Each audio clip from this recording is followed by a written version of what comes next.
Hello, this is the second video, hopefully without Kat, giving you feedback about the chapter discussion on the Greek polis. Questions 2 and 3 on what the differences between the polis and other societies we've looked at and why the polis emerged. Well, the first one about the differences, the Greek polis had no or at least weak monarchies, whereas the other societies we've looked at have usually been ones with a strong monarch, such as the pharaoh in Egypt, the so-called king of kings in Persia, strong kings in Mesopotamia, etc. The Greek polis was, broadly speaking, a republic, and we do have a cat. Even ones with a king, like Sparta, there were two kings. The rule was shared. They were not absolute rulers, nor were they people who claimed they'd been put there by God. The Greek polis was smaller, more like a community rather than a whole kingdom. Greece in the archaic and classical eras was never ruled by a single empire.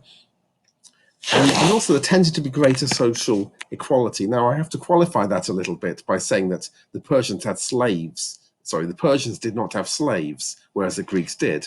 But the Greek polis didn't have a big, powerful aristocracy that lorded it over everybody. There were aristocrats, but they tended to have their power limited by the constitution of the polis. For example, in Athens, power rested with the ordinary citizen more than with the aristocrats, at least in theory. The ordinary citizens could outvote the rich, powerful minority, although it didn't always work like that in practice, as we'll see when we look at the source-based discussion. The final question about why the polis emerged, the simple answer is geography. Greece is a country that's fragmented into small valleys between high mountains or small islands. It just doesn't lend itself to the kind of unification that we see with Mesopotamia and Egypt. It's not a big river valley that can easily be ruled by one person.